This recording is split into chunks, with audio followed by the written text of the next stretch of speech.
RP Jain, Shrimati ममता जैन, श्री प्रशांत जैन, श्रीमती दिव्या जैन, पुत्र भरत जैन, श्रीमती सौम्या एवं पारस जैन। मोक्ष मार्ग में बढ़ते हुए एक राही को वह मोक्ष मार्ग पर बढ़ रहा है, तो उसके लिए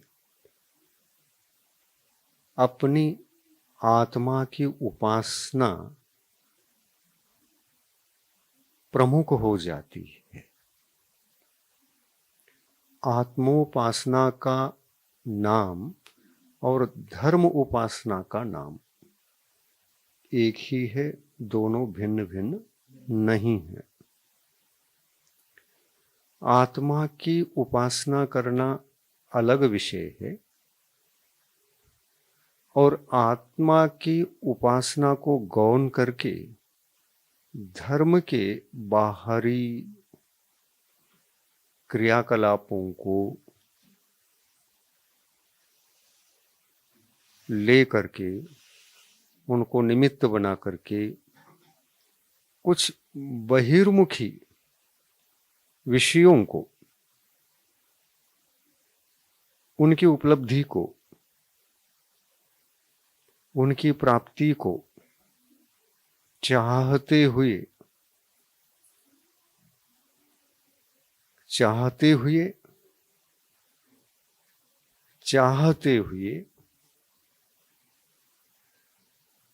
उस मार्ग पर बढ़ना अलग विषय है।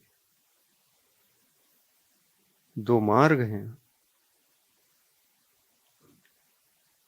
हमारे क्रियाकलाप धार्मिक हैं, पर धर्म से जुड़े हुए अगर नहीं हैं तो आत्म उपासना के पथ पर वो नहीं है। धर्म से जुड़ी हुई क्रियाएं आत्मा की उपासना की कोटि में आती हैं। ठीक है? तो धर्म से जोड़ करके बाह्य क्रियाओं को अपनाना, ये मोक्ष मार्ग की उत्पत्ति में और मोक्ष मार्ग में कार्यकारी सिद्ध होती है। तो महत्वपूर्ण बात यही है। मूलभूत ही यदि एक धर्मात्मा को पता न हो तो अज्ञान अवस्था में वह भ्रमित रहता है। कैसा भ्रमित? बाह्य क्रियाओं को जो धर्म की उत्पत्ति में सहायक मात्र थी,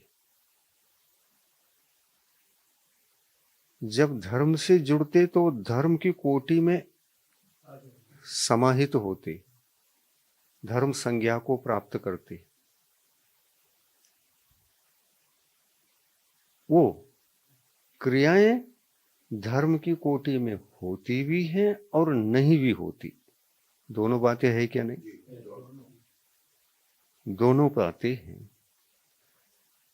यही ज्ञान तो पहला होना चाहिए अपने को,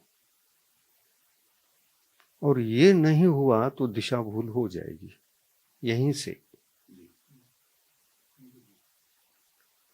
मूल में भूल कहते हैं ना, वो यहां से शुरू होता है। देखो, मूल में भूल, तो यहीं से मूल में भूल हो जाती है। अपन क्या समझ बैठते हैं? मंदिर जा रहे हैं तो हम धर्मात्मा हैं क्या? पूजन कर रहे हैं तो हम धर्मात्मा हैं। क्रिया मात्र करके अपने आप को धर्मात्मा समझ सकते हैं क्या? अपन नहीं समझ सकते। समझ फिर कब सकते हैं?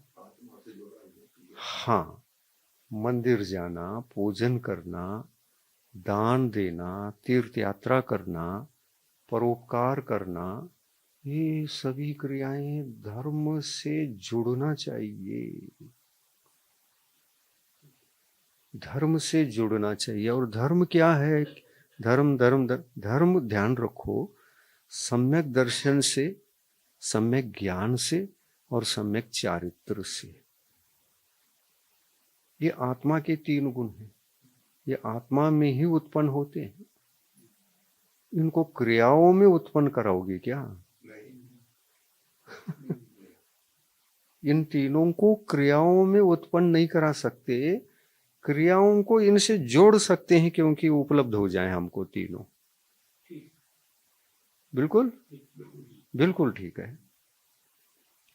ये मूल में भूल मत रखो कि हम इतने सारे क्रियाकलाप कर रहे हैं तो हम धर्मात्मा है ही, कोई शंका नहीं। फिर अध्ययन करने की क्या जरूरत है? धर्म क्या है इसको पहचानने की क्या जरूरत है? सम्यक दर्शन, ज्ञान, चारित्र का चिंतन क्या जरूरत है आपको? जब इतनी क्रियाएं करने मात्र से धर्म होता तो धर्म तो अत्यंत सरल होता, उसके बारे में चिंतन मनन कुछ भी जरूरत ना होती, है ना?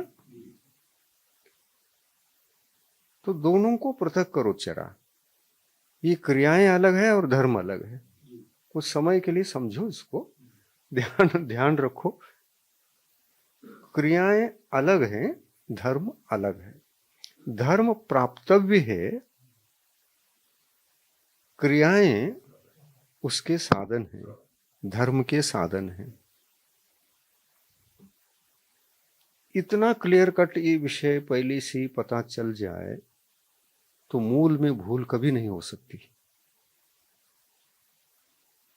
धर्म की सिद्धि के लिए ही इनका उपयोग करो। किनका? साधन, जो साधन है उनका उपयोग करो। देव दर्शन भी कर रहे हैं तो इसके लिए उपयोग करो उसका। कामना की पूर्ति के लिए नहीं, मुझे वो मिले ये मिले, अरे भूल जाओ, वो तो स्वाभाविक रूप से मिलने वाली चीजें हैं, उसके पीछे क्यों लगते हो? मूल में भूल क्यों करते हो? मूल में भूल मत करो, इससे नुकसान होता है। जिसके पीछे हम पड़े हैं ना, वो स्वयं मिलने वाली चीज है, उसको लक्ष्य बनाने की जरूरत नहीं, उसके पीछे भागने की जरूरत नहीं। रास्ते पर आप चलते हैं, आकाश में सूर्य है, सूर्य होने के कारण से छाया तो होगी ही। छाया प्रधान है या आप प्रधान हैं? आप प्रधान हैं। आप मुख्य हैं चाहे छाया मुख्य है? आप चल पड़ते हैं तो छाया अपने आप आती है कि नहीं? ठीक इसी तरह से समझो,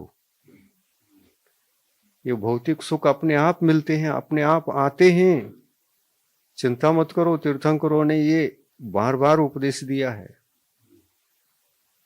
इन क्रियाओं को कामना से मत जोड़ो।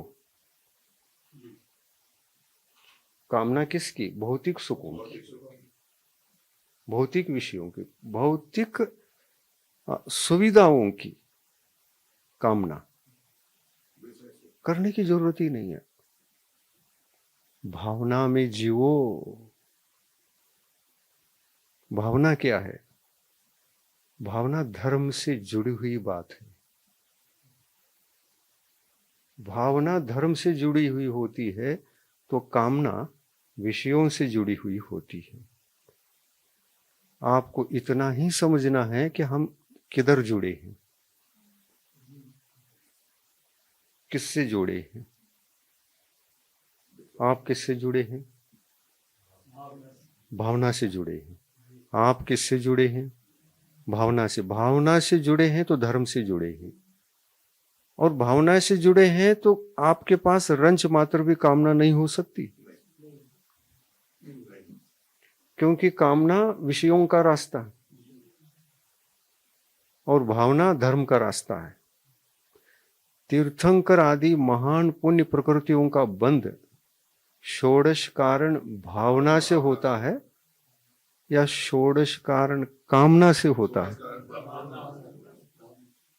एकदम स्पष्ट है, मूल में भूल मत करो। बस इतना सा सुधार कर लोगे, जीवन में छाया की भांति लक्ष्मी भागे भागे तुम्हारे पास चलेगी।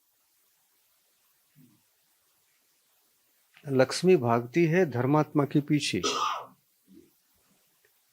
लक्ष्मी भाग करके आती है भावना वालों के पीछे, कामना वालों के पीछे नहीं भागती वो। और इसीलिए सदा तीर्थंकर भगवान भी कहते हैं, पूर्वाचार्य भी कहते हैं, और मैं भी वही बार बार कह रहा हूं, चातुर्मास में 4 महीने तक भावना कामना पर कितने प्रवचन हुए, उनको बार बार सुनो और मूल के भूल को दूर करो। बहुत इंपॉर्टेंट बात है ये। अगर समझ में आ गया और मूल की भूल सुधर गई तो कामना तो टिक नहीं सकती आपके पास। क्यों? विषय स्पष्ट हो गया, ज्ञान सम्यक ज्ञान के रूप में रूपांतरित हो गया, अब जीना सरल हो गया, टेंशन खत्म हो गया। जो हम चिंतित होते हैं, सांसारिक सुख सुविधाएं कम पड़ जाए तो चिंतित तो होते, स्वाभाविक है। चिंतित होना अलग बात है, लेकिन उस चिंता के पीछे कामना का रास्ता पकड़ना और सुख सुविधाओं को सिद्ध करने के पीछे चल पड़ना, ये मूल में भूल है और वो होगा भी नहीं, नुकसान पाओगे, बहुत बड़ा नुकसान। जो पुण्य हमारे लिए भावना को स्वीकार करने से उत्कृष्टतम पुण्य का बंद हो सकता था, उसका नुकसान तो हो गया। हम छाया को आदेश दे रहे हैं मेरे साथ चलो, मेरे साथ चलो, मेरे साथ चलो। आप चलोगे तो वो चलेगी, मेरे से आगे जाकर खड़े रहो, मैं वहां आता हूं और तुमसे मिलता हूं, तुम आगे जाओ।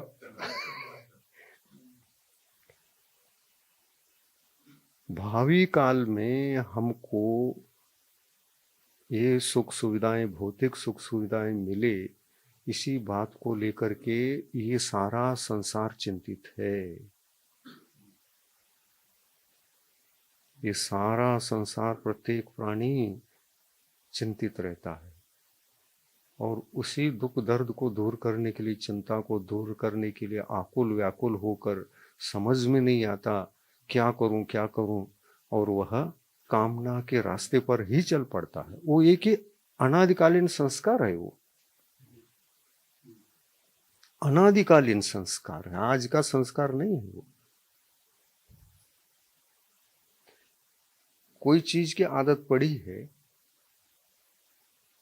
खाने पीने के लिए, बार बार वहीं मन जाता है, बार बार हाथ भी वहीं जाता है होता है ये, मतलब संस्कार कहलाता है, ये आदत उसकी है। वैसे ही सुख सुविधाएं जो मिलती हैं, भगवान की आराधना से मिलती हैं, भगवान की पूजा से मिलती हैं, दर्शन से मिलती हैं, शांति धारा से मिलती हैं। ये जो भ्रम है दूर हो जाना चाहिए। शांति धारा त्यागो, ये मेरा उपदेश नहीं है, कामना पूर्वक मत करो उसको। सीधा उस शांति धारा को भी भावना से जोड़कर चल पड़ोगे, मूल की भूल दूर हो जाएगी, मूल की भूल दूर हो जाएगी। और अभी तक यदि किया भी है तो किया है, और अभी तक ऐसा किसी ने बताया नहीं था तो नहीं बताया था, नहीं बताया, नहीं बताया, अब तो समझना पड़ेगा ना। क्यों? अपने को जो हम चाहते हैं पुण्य, सुख सुविधाएं, वो अज्ञान पूर्वक कभी सिद्ध नहीं हो सकेंगे। आपसे पूछा जाए पुण्य का फल आपको उत्कृष्ट चाहिए क्या? ऐसा जगन भी चलेगा, मध्यम भी चलेगा।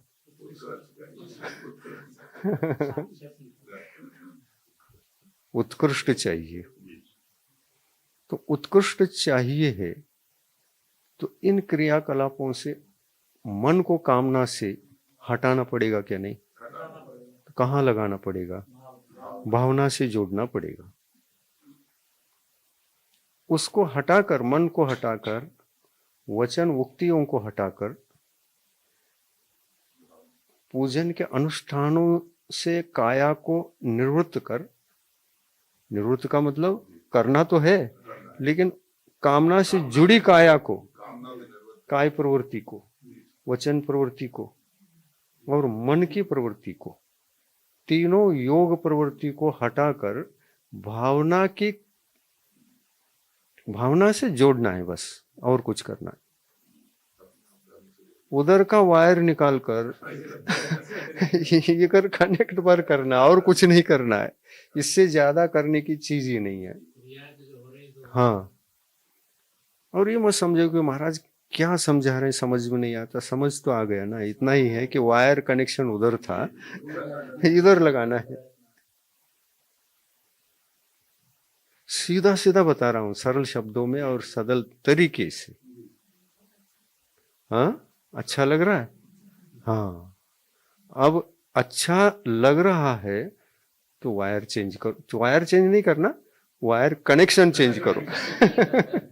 वायर वही रहने दो, शांति धारा वही रहने दो, पूजन वही रहने दो, दर्शन वही रहने दो, दान भी वही रहने दो। जैसा तुम कर रहे थे वैसा ही करो, लेकिन कामना का कनेक्शन दिया है, उसको भावना से कनेक्शन देना है बस। इससे ज्यादा कुछ नहीं चाहिए। मालो माल हो जाओगे। रास्ते पर तुम चल रहे हो तो छाया तो ऑटोमेटिक आ रही क्या? नहीं। वैसे हर काम सक्सेस होंगे। बहुत बड़ी बात बता रहा हूं, जो भगवंतों ने बताया वही बता रहा हूं। भगवान ने बताया कामना करके तुम तीर्थंकर नहीं बन सकते, इसलिए कामना पूर्वक तीर्थंकर बनो, हम उपदेश नहीं दे सकते। संभव ही नहीं हो। दर्शन विशुद्धि, विनय संपन्नता, शील व्रत। देखो, दर्शन विशुद्धि का मतलब क्या है? सम्यक दर्शन में निर्मलता और उत्कृष्ट उसकी विशुद्धि स्तर। ठीक है? उसकी उत्कृष्ट विशुद्धि का जो स्तर है वह होना चाहिए कि नहीं। और फिर विनय, विनय संपन्नता। विनय एक क्रिया है, बाकी सब क्रियाएं हैं। 15 की 15 भावनाओं में सभी क्रियाएं हो। इन क्रियाओं को, 15 क्रियाओं को किससे कनेक्शन दे दिया? सम्यक दर्शन से। तो सम्यक दर्शन स्वयं भावनात्मक है या कामनात्मक है? वो सम्यक दृष्टि विषयों की कामना नहीं करता, निकांक्षित अंग को धारण करने वाला होता है वो। और निकांक्षित अंग का घात होता है तो अनंतानुबंधी से होता है। अनंतानुबंधी कषाय से होता है। तो इससे समझ में आता है अनंतानुबंधी कषाय की जाति संसार के विषयों की ओर ही खींचती है, आत्म आराधना को भुला देती है, धर्म को भुला देती है और कामना के रास्ते पर ले जाने का प्रयास वो करती है और आत्मा उस पर लग जाता है। ये उसका काम है। अनंतानुबंधी कषाय का लक्षण को अगर आप समझना चाहो तो सदा वो अनंतानुबंधी धर्म के विरुद्ध रहती है, धर्म के विरुद्ध रहती है और संसार को पुष्ट करने वाली होती है। इसलिए उसकी अनंत संज्ञा है। अनंत का मतलब मिथ्यात्व, मिथ्यात्वम अनंत संसारस्य कारणभूतम मिथ्यात्वम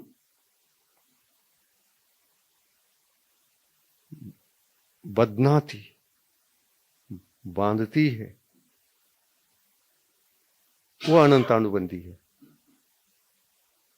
अनंत को बांधती है, अनंत को चार्ज करती है। धर्म को चार्ज करती है क्या? भावना को चार्ज करती है कि अनंतानुबंधी। इसलिए कहा यदि कोई धर्मात्मा धर्म की प्राप्ति चाहता है तो अनंतानुबंधी कषाय को तीव्र रखकर वो प्राप्त नहीं कर सकेगा। आगम में कथन है, तिर्यंच गति के कर्म भूमि के तिर्यंच, मनुष्य गति के कर्म भूमि के मनुष्य, इन दोनों को सम्यक दर्शन जो होता है अनंतानुबंधी कषाय के तीव्रोदय में होता ही नहीं। नियम से अनंतानुबंधी कषाय मंद ही चाहिए, मंदता के काल में ही होगा। और जब ये कषाय मंद पड़ती है ना मनुष्यों को और तिर्यंचों को सम्यक दर्शन के प्राप्ति के काल में, जब मंद पड़ती है ना, मंदता के काल में नियम से शुभ लेशा होती है।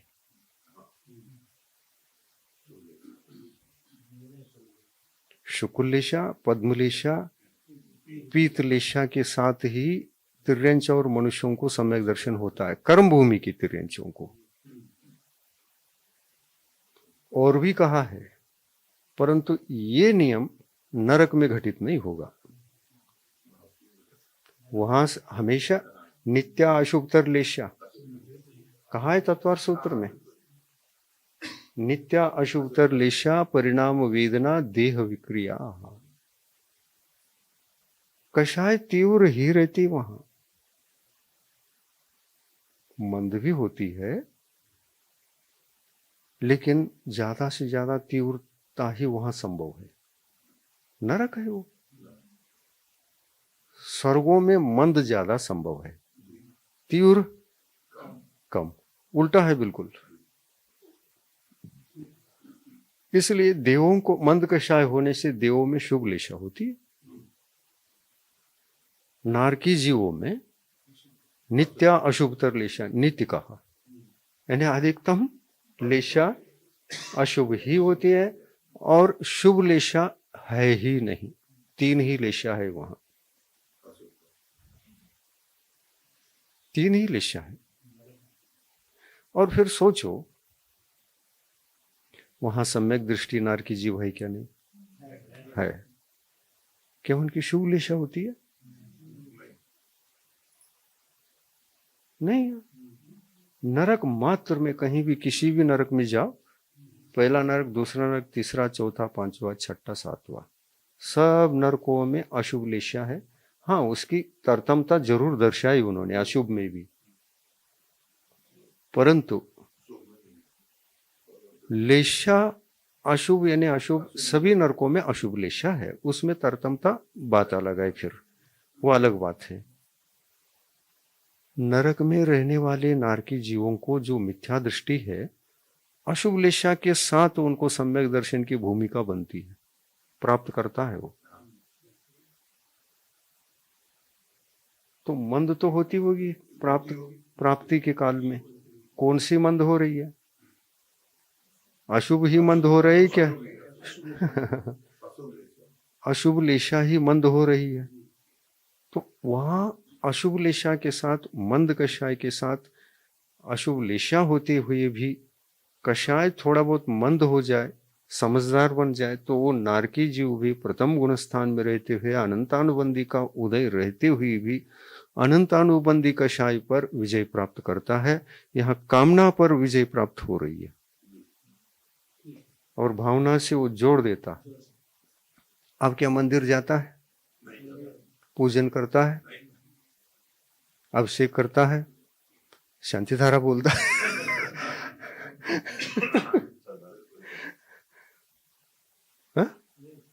सम्यक दृष्टि है, उसको कष्ट है कि नहीं जीवन में,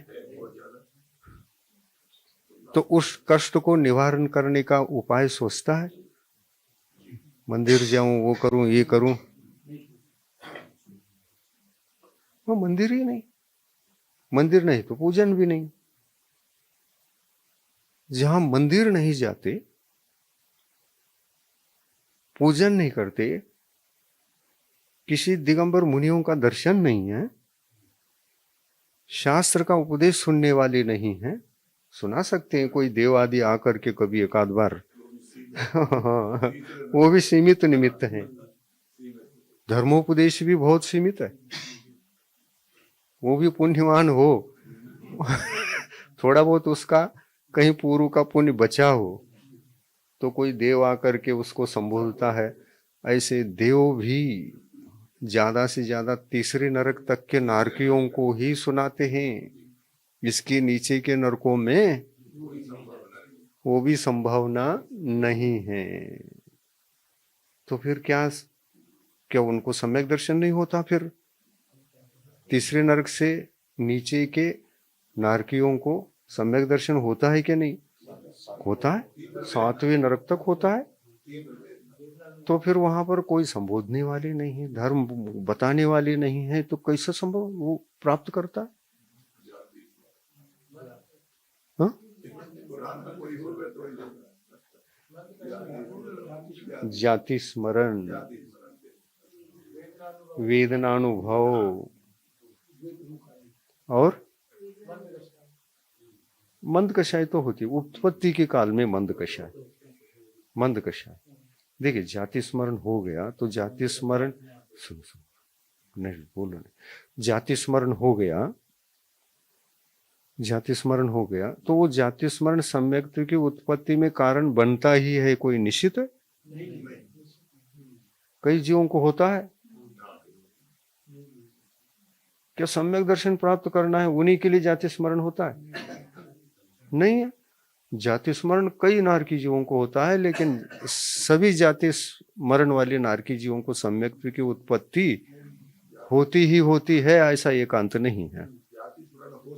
जाति स्मरण हो सकता है, हर किसी को हो सकता है, वो तो योग्यता तो सब में है, पर उसका सदुपयोग करने वाले नारकी जीव को, यानी धर्म के तरफ कनेक्शन जोड़ने वाले नारकी जीव को सम्यक दर्शन होता है। तो वहां धर्म नहीं, धर्म की क्रियाएं नहीं, फिर भी सम्यक दर्शन कैसे होता होगा? जरा चिंतनीय है ये।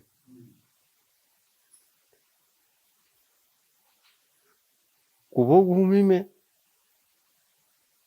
कोई मंदिर नहीं, भोभूमि में कोई मंदिर नहीं, उपदेश देने वाले नहीं, सम्यक दर्शन हो रहा है क्या? नहीं हो रहा। पर कनेक्शन किधर? किधर कनेक्शन देने से धर्म का लाभ होता है? आप सोचो, धर्म महान है या विषय सुख महान है जिसके पीछे हम पड़े हैं? धर्म महान।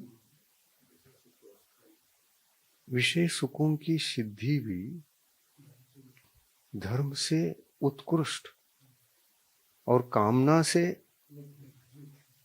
निकृष्ट, वो भी अस्थायी।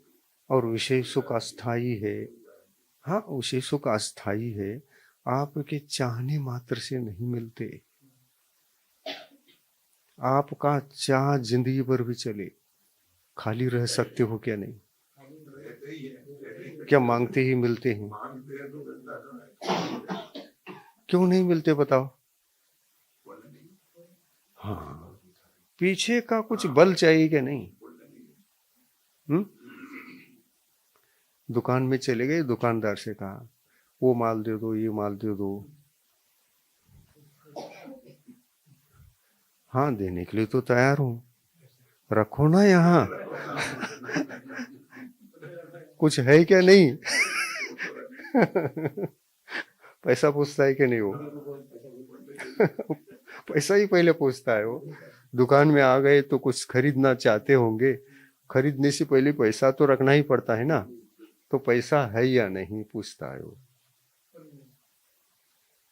पैसा नहीं है भैया, उधार दे दो।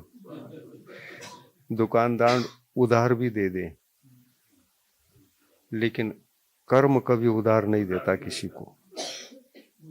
पुण्य कर्म का हो तो ही मिलेगा, पाप कर्म के उदय में सुख नहीं मिलेंगे। ये उधारी नहीं चलती। दुकानदार उधार भी दे देगा, कल देगा, परसों देगा, मित्र है, बंधु है, चलो दे देते हैं। कर्म छोड़ेगा क्या? उदार कर्म आप पर विश्वास नहीं करता। तुम्हारा क्या भरोसा भाई? मैंने उधार दे दिया और चुकाया नहीं तो मैं क्या करूं? मेरा सत्य सिद्धांत खत्म हो जाएगा। इसलिए यहाँ बोर्ड लिखा हुआ है, उधारी नहीं चलती। और देखिए आप, जरा विचार करने योग्य विषय है ये। हमारे जीवन में संकट आए हैं, किस वजह से आए हैं? अशुभ कर्म के उदय से आए। और कामना करने से पाप चार्ज हो गया क्या? होगा क्या पुण्य चार्ज होगा? और जब भी हमको सुख देने वाला है तो पुण्य का उदय ही सुख देने वाला है। और हम क्या कर रहे हैं? अज्ञान से पाप कर रहे हैं। कामना एक पाप रूप है ना? कामना एक पाप रूप है ना? क्या पुण्य रूप कहोगे? कामना के काल में पहले का पुण्य भी घटता है, डिस्चार्ज होने लगता है। एक साथ दो काम होते हैं। वर्तमान में आने वाला जो पुण्य था वो रुकता है, और आ भी रहा है तो कैसा आता है ये भी ध्यान में रखना। थोड़ा सा वो डिटेल समझा देता हूँ, डिटेल समझाता हूँ। योग प्रवृत्ति के कारण से आप मंदिर गए, शुभ योग है क्या अशुभ योग है? शुभ योग है। पुण्य बंध रहा है, क्योंकि पाप की क्रिया में नहीं है आप।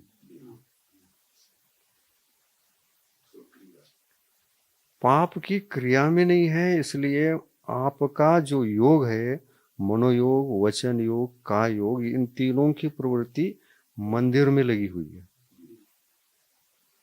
और मंदिर में गए हैं तो आपकी कषाय मंद होती है कि तीव्र होती है? मंद होती है। आप आकुल व्याकुल हैं, संसार के सुखों को मांगने भगवान के पास गए, और भगवान को देखते ही आपकी कषाएं गिर जाती हैं, शांत हो जाते हैं। कषाय भी मंद पड़ गई भगवान को देख करके। महाराजों को देख करके गुस्सा आता है? कषाय तीव्र होती है? लोभ तीव्र होता है? नहीं है। पहले तो महाराज को, भगवान को देख करके आप शांत हो जाते हैं, और फिर विनम्रता आ जाती है, विनयशील हो जाते हैं।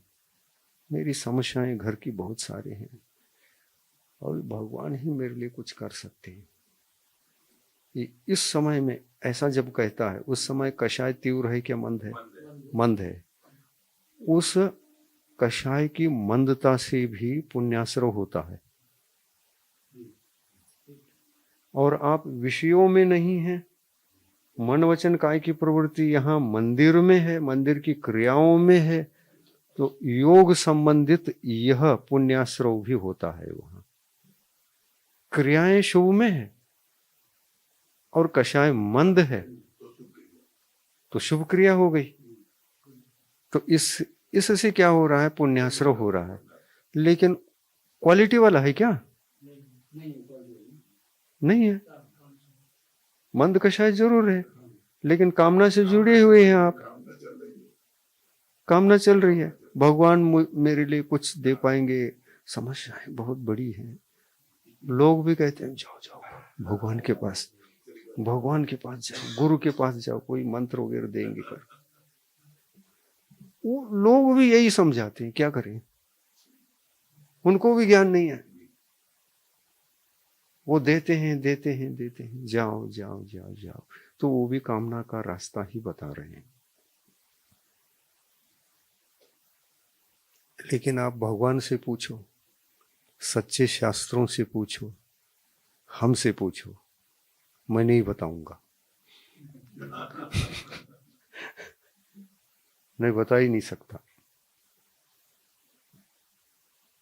क्यों? तुमको गलत बताऊंगा तो गलत रास्ते पर चले जाओगे, ये भय है मुझे।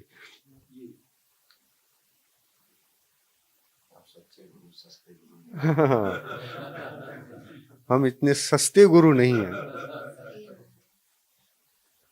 क्यों? क्योंकि हमको सच्चे गुरु बनने के लिए सच्चे गुरु मिले हमको।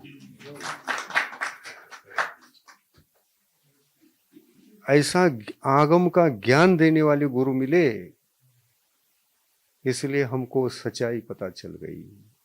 और जब से सच्चाई पता चल गई, मैंने भी अपना वायर कनेक्शन निकाल कर इधर जोड़ दिया, भावना से जोड़ दिया। मूलभूत बातें हैं। आप धर्मात्मा हैं तो यहां से चलो, पहले इसको समझो।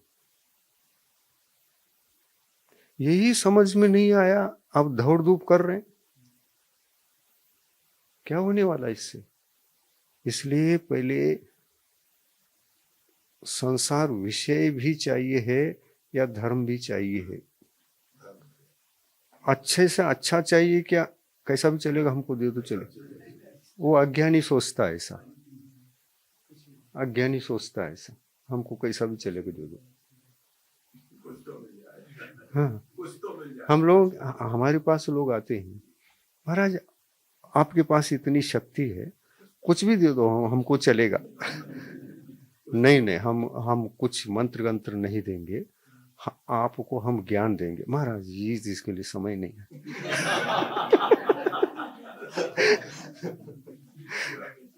उस ज्ञान में सब कुछ है। वो करोड़पति नहीं, चक्रवर्ती भी बन सकता है। वो चक्रवर्ती बनने का ज्ञान मैं देना चाहता हूँ, वो महाराज टाइम नहीं है। ज्ञान लेकर के हम क्या करें? घर में समस्याएं चल रही है।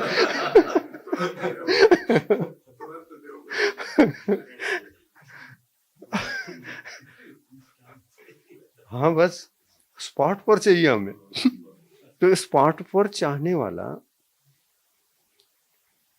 वो ज्ञान की ओर झुकने वाला नहीं है।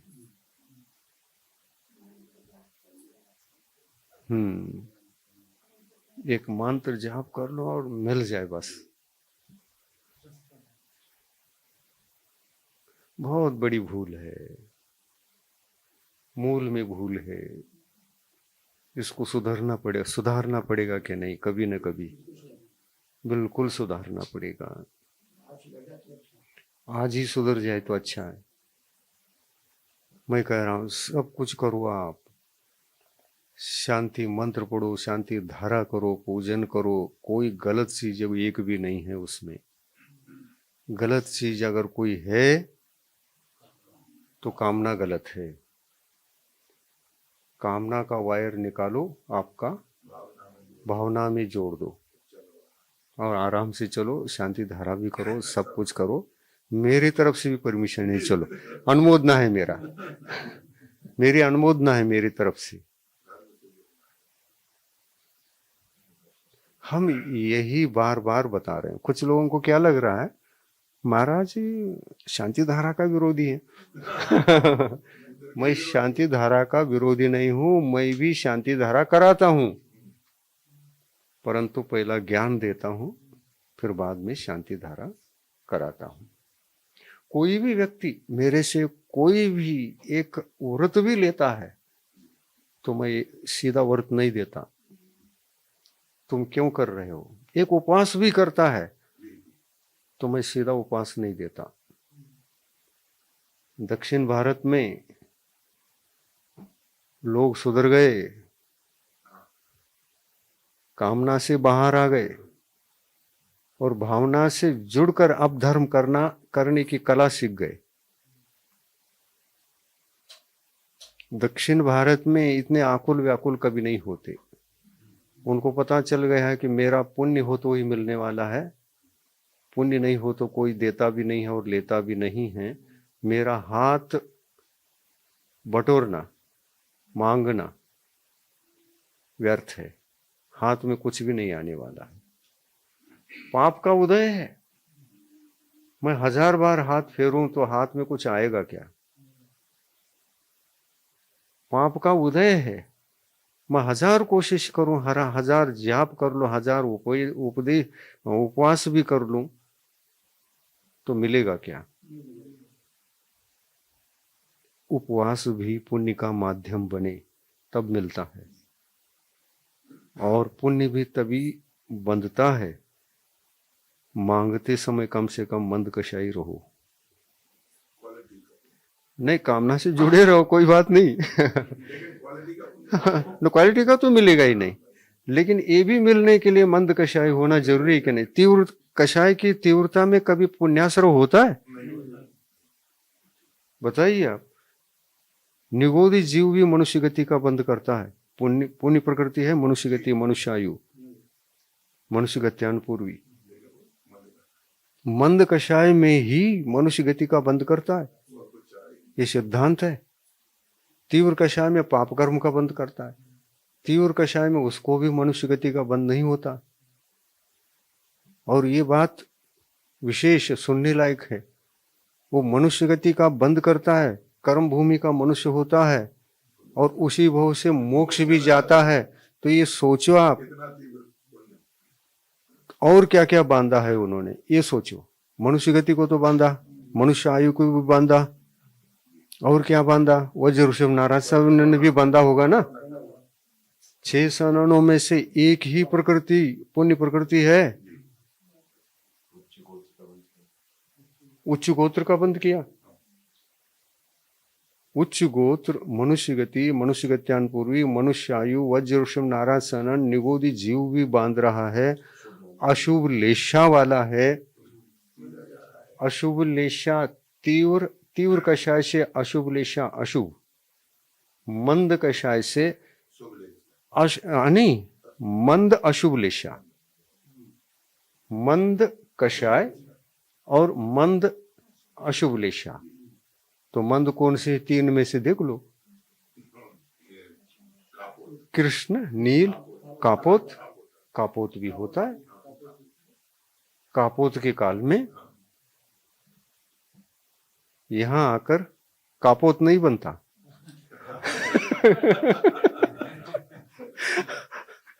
मनुष्य बनता है। कापोत यानी कबूतर। कपोत है, कापोत है। कबूतर नहीं बन सकेगा वो कापोत लेशा में। मंद कषाय हो गया तो मनुष्य गति का बंद कर सकता है। न भी करे, बंद का समय में, और बंद का टाइम नहीं आए तो मनुष्य आयु का बंद का टाइम नहीं है तो नहीं भी करता है मंद कषाय के काल में। हाँ, न पढ़ाई, हाँ, न विवेक चिंतन। एक इंद्रिय है। एक इंद्रिय है वो। न पाठशाला, न विद्यालय, न अपने पास कोई क्षमता, न निर्णय करने की क्षमता, न मंदिर दर्शन, न पूजन, अभिषेक, कुछ नहीं, फिर भी पुण्य बंध रहा है। इससे सिद्ध होता है कि पुण्य बांधने के लिए मंदिर ही चाहिए, ऐसा नहीं है। नरक में रहने वाले नारकी जीव जो सम्यक दृष्टि सम्यक तो प्राप्त कर रहे होते हैं, इस बात से ऐसा पता चलता है कि सम्यक दर्शन की प्राप्ति के लिए मंदिर की जरूरत नहीं है। जरूर आगम में ये भी कहा है, जिन बिंब दंसनेन, जिनेन्द्र भगवान के बिंब का दर्शन करने मात्र से भी सम्यक दर्शन हो सकता है। लोग क्या समझते हैं, वो तो मंदिर गए बिना तो सम्यक दर्शन होता ही नहीं। भगवान का दर्शन किए बिना तो सम्यक दर्शन नहीं होता। लोग उसको आपकी बात को ऐसा नहीं पकड़ ले कि महाराज कह रहे हैं भैया मंदिर भी मत जाओ, ऐसे ही पकड़ते हैं। अज्ञानी लोग ऐसे ही पकड़ेंगे वो। पूजन मत करो। हाँ, ऐसा नहीं, कुछ नहीं होता। देव दर्शन भी माध्यम है, इसलिए करो कहा है।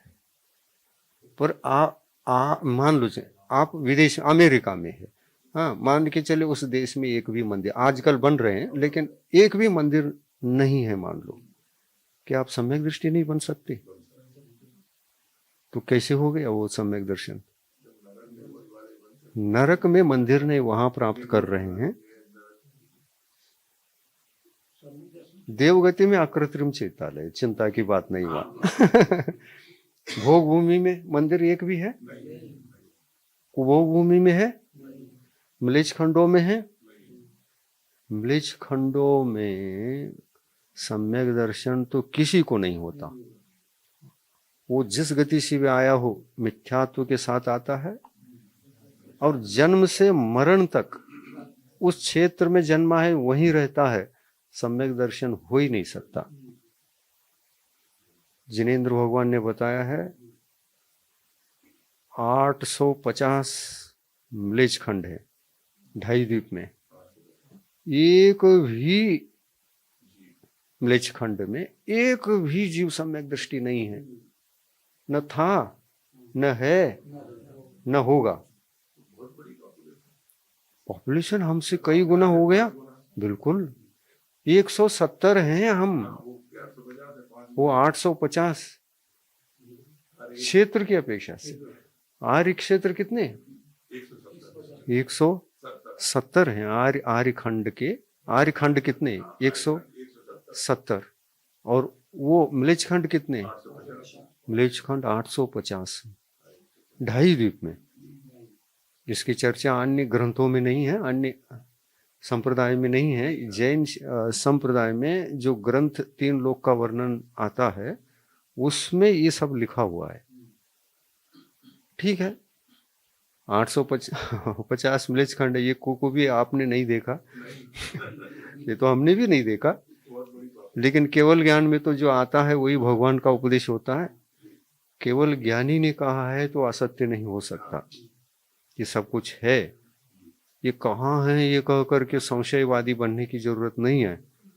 केवल ज्ञानी कभी झूठ मूठ व्याख्यान नहीं करेंगे। हाँ हाँ, आदर्श केवल ज्ञान का, भगवान का जो केवल ज्ञान होता है, केवल ज्ञान इतना स्पष्ट होता है, दर्पण के समान 3 लोग को जानते हैं वो। बिल्कुल बिल्कुल। देखिए, हमको जो दिखता है वो वहां पर भी हम जा नहीं पाए। अभी हम चंद्र की यात्रा कर रहे हैं, अब धीरे धीरे मंगल की ओर भी बढ़ रहे हैं। अभी गए कहाँ? 66,975 कोड़ा कोड़ी तारे हैं। कहाँ कहाँ जाकर के आए आप? कहीं एक पर भी नहीं गए हैं। जो दिख रहा है वही नीचे आ पा रहे हैं, और जिस पर जन्मे हैं उसका भी पूरा खोजबीन नहीं है। पूरी तरह से पृथ्वी को भी कहाँ खोजा आपने? उत्तरी ध्रुव को पार करके आप जा गए हैं? दक्षिणी ध्रुव को पार करके दक्षिण गए हैं? नहीं, पृथ्वी तो और भी है, विस्तृत है, लेकिन जिसको हम दक्षिणी ध्रुव और उत्तरी ध्रुव मान के बैठे हैं ना, है भी ये है भी। दक्षिणी ध्रुव उत्तरी ध्रुव दोनों मान करके बैठे हैं, तो वो दक्षिणी ध्रुव से पृथ्वी पर घूमते घूमते उत्तरी ध्रुव से घूम करके दक्षिण जा सकते हैं कि नहीं? जा सकते हैं। पर इतना ही पृथ्वी है ये जो मान के बैठे हैं अपन, ऐसा नहीं है। केवली भगवान ने ऐसा नहीं कहा है। ये मध्यलोक एक राज्य विस्तृत है, असंख्यात द्वीप समुद्रों वाला है,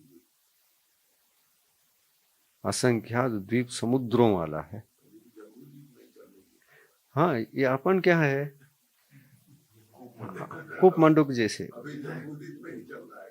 मेंढक, मंडूक क्या कहता, मेंढक क्या कहता है, उससे पूछो जगत कितनी बढ़िया है, बड़ा है, जगत कितना बड़ा है, बताता हूँ ठहरो।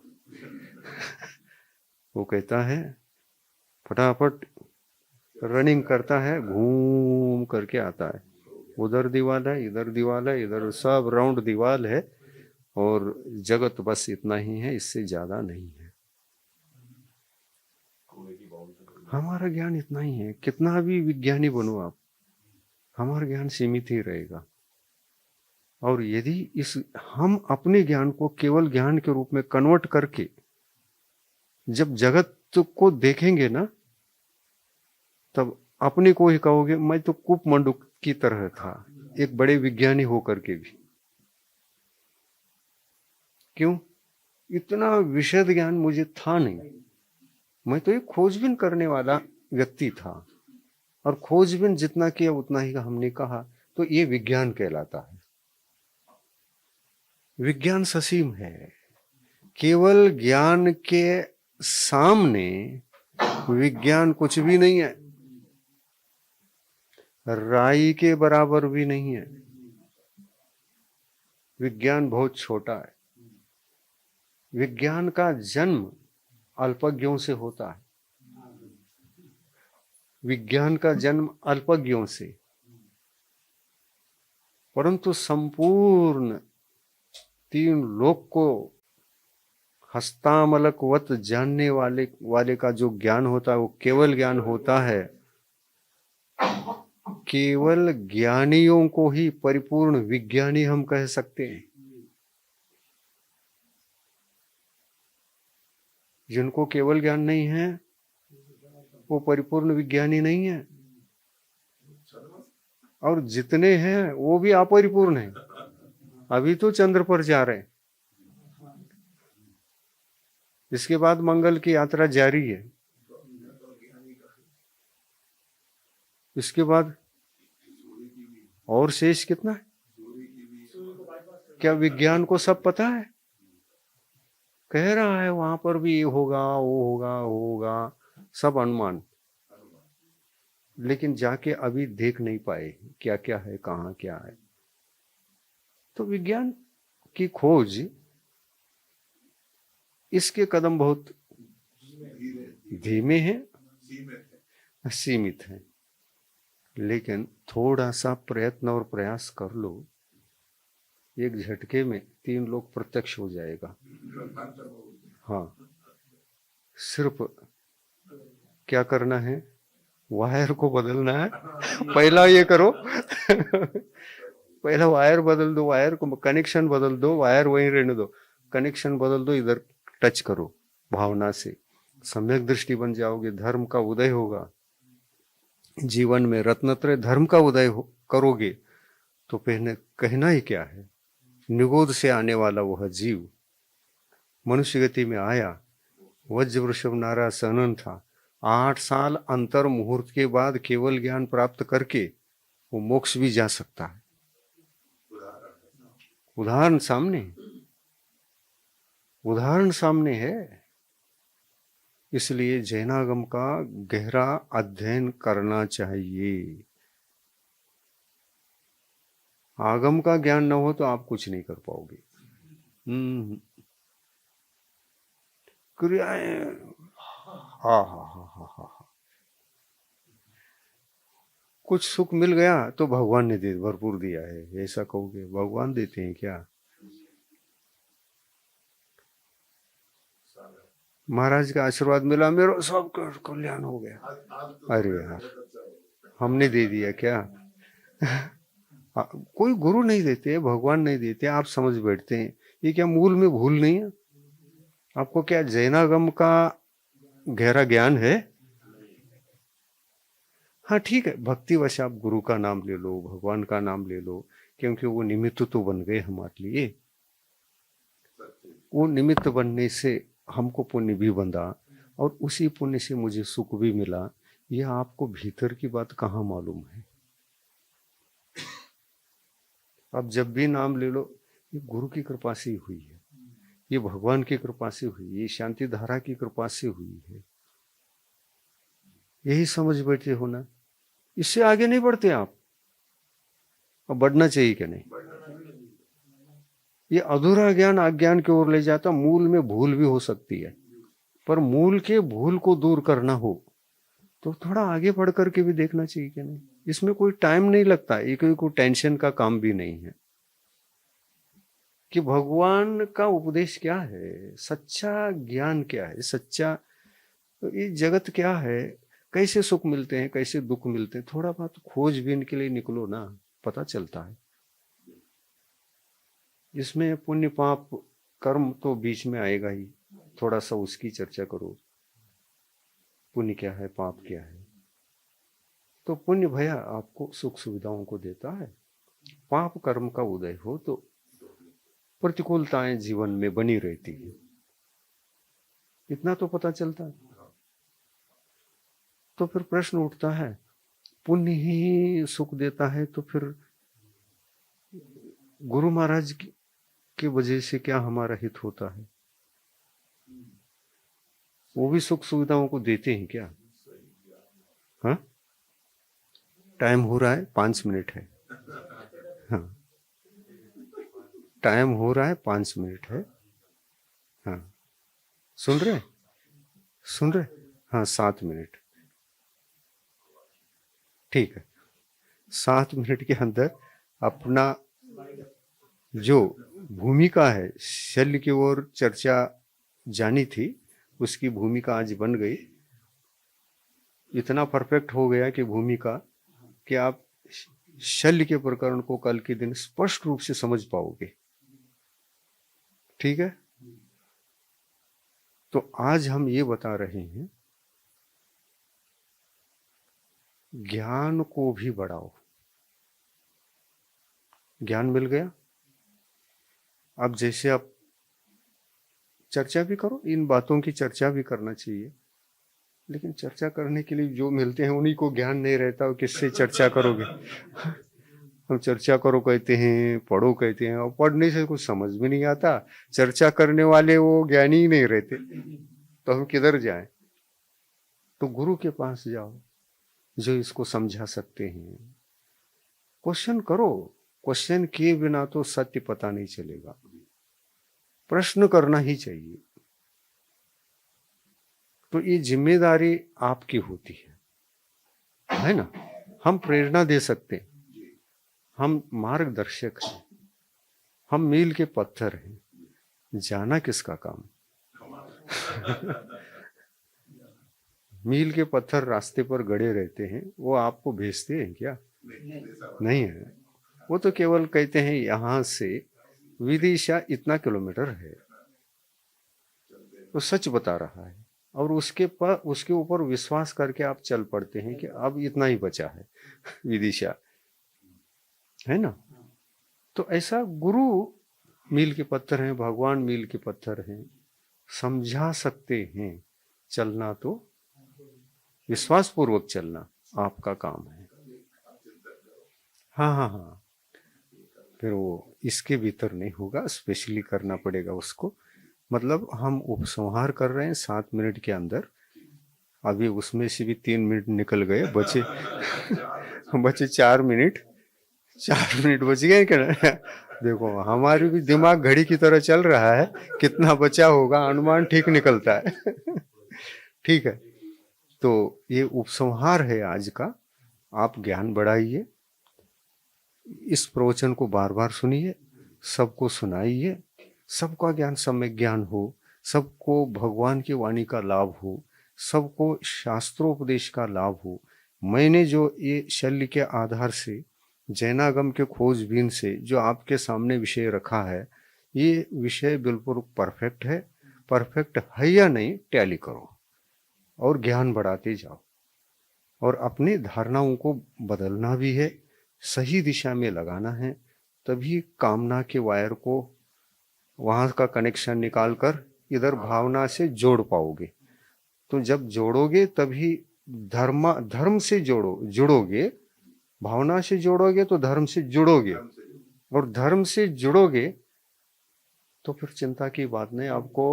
आपको रिजर्वेशन हो जाता है कि कितने भवों में आपको मोक्ष जाना है। सम्यक दर्शन अकेला भी हो जाए, अर्ध पुद्गल परावर्तन के काल में वो सम्यक दर्शन आपको मोक्ष भेज के ही रहेगा। ये उसकी कृपा है, उसकी अनुकंपा है, धर्म की अनुकंपा है। परंतु सम्यक तो अर्धपुद्गल परावर्तन बचाता है, लेकिन चारित्र धर्म उसकी विशेषता महिमा कुछ और है। क्या है वो? आपको अर्धपुद्गल परावर्तन घूमने ही नहीं देगा। मुझे अगर तुम अपने जीवन में स्वीकार करोगे, चारित्र धर्म कहता है तुम्हारे जीवन में मैं आया, और चारित्र धर्म को स्वीकार करके अंत में जो सल्लेखना मरण नामक सल्लेखना है, वो सल्लेखना मरण करके दिखाओगे तो तुमको 8 ही भव में मोक्ष भेज दूंगा, 8 ही भव में मोक्ष भेज दूंगा। ये चारित्र की कृपा होती है। और सम्यक तो ऐसा उपकार करता है, चारित्र ऐसा उपकार करता है, इसका ज्ञान चाहिए कि नहीं? इसलिए स्वाध्याय करो, जैनागम को पढ़ो, स्वाध्याय करो, जोरदार स्वाध्याय करो। क्रियाकांड मात्र से कल्याण नहीं होता, यहां ज्ञान चाहिए, आगम का ज्ञान चाहिए। हाँ, इतना कर लो तो आपका उद्धार होगा। आपके मोक्ष की टिकट को आप ही खरीद सकते हैं। हम तो मील के पत्थर हैं, मार्ग बता दिया, आपको किधर जाना आपको सोचना है। ठीक है। अहिंसा परमो धर्म की जय। संत शिरोमणि आचार्य गुरुवर श्री विद्यासागर मुनि महाराज की जय। आचार्य प्रवर श्री समय सागर मुनि महाराज की जय।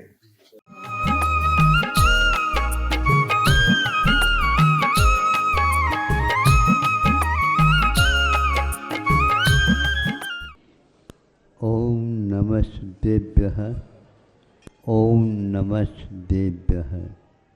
अहिंसा परमो धर्म की आचार्य गुरुवर श्री कुंड कुंड भगवान की, आचार्य गुरुवर श्री ज्ञान सागर मुनि महाराज की, जय परम पूज्य संत शिरोमणि आचार्य भगवान विद्यासागर जी महामुनि राज जी की, समस्त आचार्य संघ की। आपको ये विदित होगा अथवा सुन करके विदित होगा कि भक्त बने बिना भगवान नहीं बन सकते।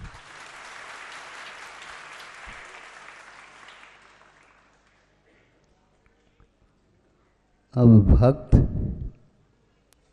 कहाँ से प्रारंभ होता है, उसका भी तो कोई प्रारंभिक दशा तो होगी।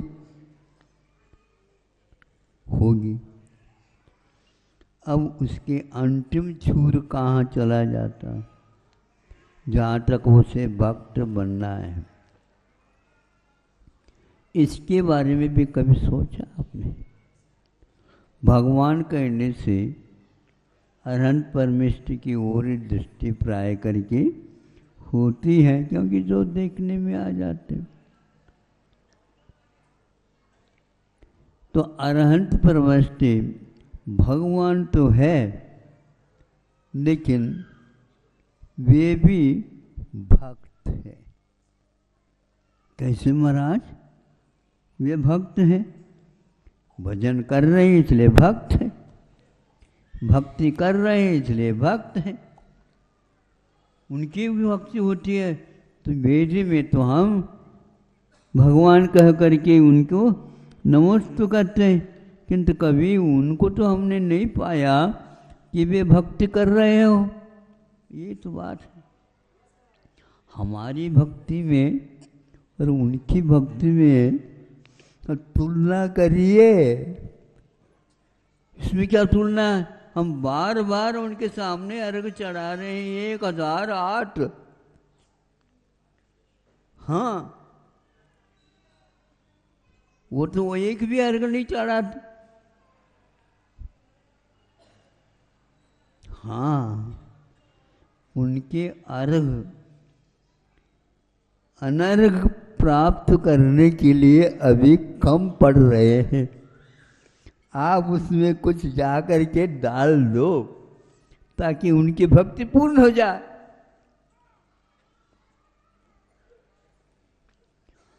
अरहंत परमेष्टि भी भक्ति करते हैं, तो आज आप लोगों को क्या हुआ है कि आप अपने आप को भक्त मान रहे हो?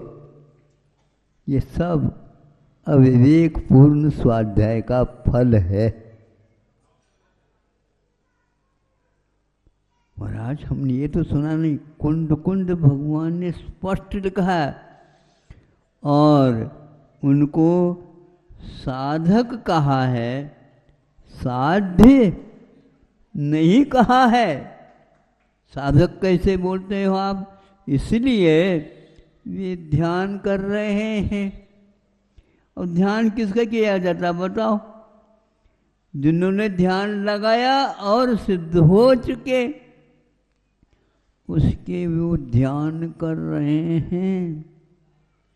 इसलिए बार बार मैं कहा करता हूँ, किसी के पास वो अपने आप को अरबपति मान रहा, मान लो, हाँ गलत बात है, ऐसे नहीं कह सकते आप। पहले गिन लो आपके पास अरब रुपए है क्या नहीं। तो 99 करोड़, 99 लाख, 99,000, 999, 99 रुपये और 99 पैसे, फिर भी उनको हम अरबपति नहीं मान सकते। तो उसी प्रकार अरहंत परमेष्टि भी अभी भक्त है, अच्छी ढंग से सिद्ध परमेष्टि की आरती उतारिए महाराज। क्योंकि पहले ही संकल्प में पंचमुष्टि नोच करते समय नमः सिद्धेभ्य, हमारे मुख में तो नमो अरिहंतानम निकलता, तो वो कभी भी नहीं। नमः सिद्धेभ्य है। सिद्ध परमेश्वर को तो हम देख नहीं सकते। अरहंत परमेष्टि आज वेदी में बैठे हैं, वो भी नहीं देख पा रहे। और आप कह रहे हैं हमने भी सिद्ध परमेष्टि को देखा है। स्वप्न में भी नहीं देख सकोगे। जब दिन में नहीं देखा तो स्वप्न में भी नहीं देख सकते। स्वप्न में वह प्रमाण के साथ होता है। पूज्य गुरुवर के श्रीमुख से कल के भाग में श्रवण करें, क्या है दुख का कारण। जैन परंपरा में धर्म है, धर्म के आचार विचार हैं, और वह धर्म भी 3 प्रकार का है। सम्यक दर्शन, सम्यक ज्ञान और सम्यक चारित्र। इस कार्यक्रम के पुण्यार्जक हैं श्री आर.पी. जैन, श्रीमती ममता जैन, श्री प्रशांत जैन, श्रीमती दिव्या जैन, पुत्र भरत जैन, श्रीमती सौम्या एवं पारस जैन।